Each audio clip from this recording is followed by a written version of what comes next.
نحمده ونصلي ونسلم على رسوله الكريم والصلاة والسلام على سيد الأنبياء المرسلين وعلى آله وصحبه وبارك وسلم صلاة وسلام عليك يا سيدي حبیبی رسول اللہ صلی اللہ علیہ وآلہ آلہ وصحبہ وبارک وسلم۔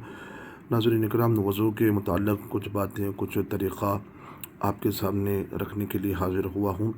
سب سے پہلے کہ وضو جو ہے ہر نماز کے لیے کیا جاتا ہے، قرآن مجید کے لیے کیا جاتا ہے، اچھی اچھی چیزیں پڑھنے، وظائف وغیرہ کرنے کے لیے وضو کرنا بہت اہم اور ضروری ہوتا ہے۔ لیکن وضو کرنے سے پہلے ہم اس کا طریقہ کس طرح سے وضو کرنا چاہیے ہم اس کو جانتے نہیں اور اسے جاننا نہیں چاہتے ہیں۔ لہٰذا کہ وضو کے جو فضائل میں سے ایک حدیث پاک ہے کہ جب بندہ وضو کرتا ہے تو وضو کرتے وقت میں اس کے بدن سے، اس کے اعضاء سے اس کے گناہ جھڑ جاتے ہیں۔ تو لہٰذا ہاتھوں کا گناہ ہو یا منہ کا گناہ ہو یا چہرے کا گناہ ہو یا کانوں کا گناہ ہو یا پیروں کا گناہ ہو، الحمدللہ وضو کرنے کے ذریعے سے اس کے گناہ وضو کے ذریعے سے جدا ہو جاتے ہیں، یعنی کہ گر جاتے ہیں۔ تو وضو سے جو کرنے کے بعد اس کے گناہ جب اس کے جسم سے جدا ہو جاتے ہیں، گر جاتے ہیں، تو وہ گناہ صغیرہ، چھوٹے گناہ اس سے دور ہو جاتے ہیں۔ تو لہٰذا کہ وضو کرنا چاہیے، اور وضو کی بڑی فضیلت بھی ہے، اور وضو کرنے میں جو برکات ہے، جس کے اندر جو تازگی ہے، تو لہٰذا کہ ہم کو وضو سے رہنا چاہیے اور وضو کرتے ہوئے رہنا چاہیے۔ اور وضو کا طریقہ کار کیا ہے، اور وضو کرنے کے جب ہم وضو کرتے ہیں تو وضو کس طرح سے کیا جائے، اب اس کو ہم سیکھنا ضروری ہے۔ اس لیے کہ اکثر حضرات کو دیکھا جاتا ہے کہ وضو جب کرتے ہیں تو وضو کرتے وقت میں اکثر وضو میں کہیں نہ کہیں وہ غلطی کر جاتے ہیں اور وضو صحیح طرح سے ادا نہیں کرتے ہیں۔ سب سے پہلی بات یہ ہے کہ وضو میں کتنے فرائض ہیں۔ پہلے 4 فرائض ہیں۔ پہلا چہرہ دھونا ہے، دونوں ہاتھ کونیوں سمیت دھونا ہے، اور تیسرا سر کا مسح کرنا ہے، اور چوتھا جو ہے یہ دونوں پاؤں ٹخنے سمیت دھونا ہے۔ یہ وضو میں 4 فرائض ہیں۔ اور دوسرا یہ ہے کہ وضو میں سنتیں جو ہیں وہ 16 ہے، جس کے اندر سب سے پہلے کہ نیت کرنا ہے، پھر اس کے بعد بسم اللہ پڑھنا ہے، بسم اللہ سے شروع کرنا ہے، دونوں ہاتھ گھٹنوں تک، پہلے ہاتھ دونوں گھٹنوں تک دھو لینا ہے، پھر اس کے بعد 3 مرتبہ پھر مسواک کرنا ہے، اور داہنے ہاتھ سے 3 کلیاں کرنا ہے، منہ میں 3 کلیاں کرنا ہے، اور داہنے ہاتھ سے 3 مرتبہ ناک میں پانی چڑھانا ہے، اور بائیں ہاتھ سے ناک کو صاف کرنا ہے۔ اور داڑھی اگر ہو تو اس کو خلال کرنا چاہیے، داڑھی رکھنا چاہیے، اور ہاتھ پاؤں کی انگلیوں کا خلال کرنا چاہیے، چھوٹی انگلی بائیں ہاتھ کی انگلی سے پاؤں کی چنگلی انگلی سے اس طرح سے اس کو خلال کیا جائے۔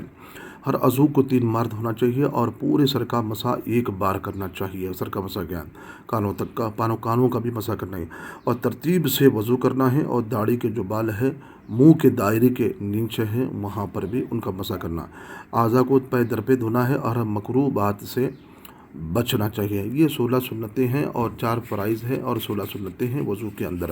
اب وضو جو اس طرح سے ہم کو کرنا ہے اس طرح سے ہم طریقہ جانتے ہیں۔ آئیے، وضو کرنے سے پہلے ہم کو یہ کرنا چاہیے کہ پہلے ہم بسم اللہ الرحمن الرحیم پڑھنا چاہیے۔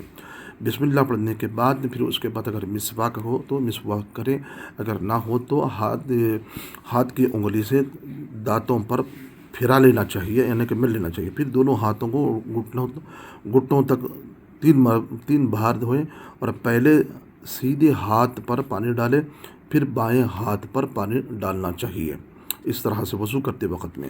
پھر دونوں کے ایک دوسرے ہاتھ ایک ساتھ نہ دھوئیں، اور پھر سیدھے ہاتھ سے 3 بار کلی کریں، اور پھر بائیں ہاتھ کی چھوٹی انگلی سے ناک صاف کرنا چاہیے، بائیں ہاتھ کی انگلی سے ناک کو صاف کرنا چاہیے، سیدھے ہاتھ سے ناک کو صاف نہیں کرنا چاہیے، اور داہنے ہاتھ سے 3 بار ناک میں پانی چڑھائے، داہنے ہاتھ یعنی کہ سیدھے ہاتھ سے پانی ناک میں پانی چڑھانا چاہیے، اور بائیں ہاتھ سے ناک کو صاف کرنا چاہیے۔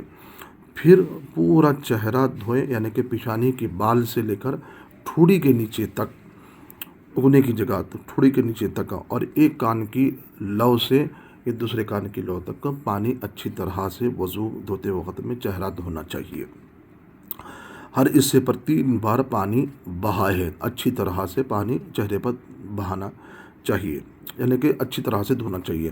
اس کے بعد دونوں ہاتھ کونیوں سمیت 3 بار دھونا چاہیے، سیدھے ہاتھ سے انگلیوں کی طرف سے کونیوں تک 3 مرتبہ وضو کرنا چاہیے، پانی سے اچھی طرح سے اس کو تر کرنا چاہیے، دھونا چاہیے۔ اس کے بعد بائیں ہاتھ کو 3 مرتبہ انگلیوں سے پانی سے انگلیوں سے لے کر گھٹنوں تک، یعنی کہ انگلیوں سے لے کر کونیوں تک 3 مرتبہ دھونا چاہیے سیدھے ہاتھ سے۔ پھر اس کے بعد بائیں ہاتھ کو انگلیوں سے لے کر کونیوں تک 3 مرتبہ دھونا چاہیے۔ پھر اس کے بعد انگلیوں طرف سے پھر ایک بار دونوں ہاتھ سے پورے سر کا مسح کرنا چاہیے۔ اکثر مسح کرتے وقت میں بھی اکثر لوگ اس میں غلطی کر جاتے ہیں۔ مسح کرتے وقت میں اوپر کے 4 انگلیوں کو چھوڑ دینا چاہیے۔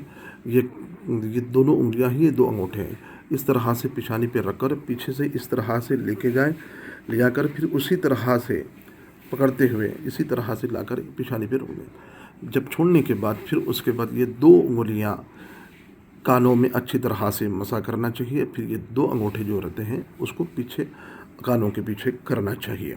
اب یہ کرنے کے بعد پھر سیدھے ہاتھ سے گردن کا مسح کرنا چاہیے، پھر بائیں ہاتھ سے گردن کا مسح کرنا چاہیے، پھر انگلیوں میں خلال کرنا چاہیے۔ انگلیوں میں اس طرح سے خلال کریں، پھر سیدھے ہاتھ میں کریں، پھر بائیں ہاتھ میں کرنے کے بعد اس طرح سے پھر اس طرح سے اس کا مسح کرنا چاہیے۔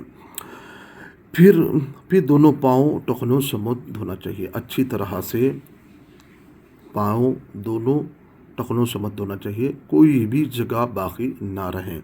اور اکثر دیکھا جاتا ہے کہ وضو کرتے وقت میں دونوں پاؤں کے جو ٹخنوں ہوتے ہیں، یعنی کہ جو پچھلے کا جو حصہ جو پنڈلی ہوتی ہے پیچھے، اکثر حضرات جو ہے وضو کرتے وقت میں جگہ کو چھوڑ دیتے ہیں، سوکھی رہ جاتی ہے بے احتیاطی سے۔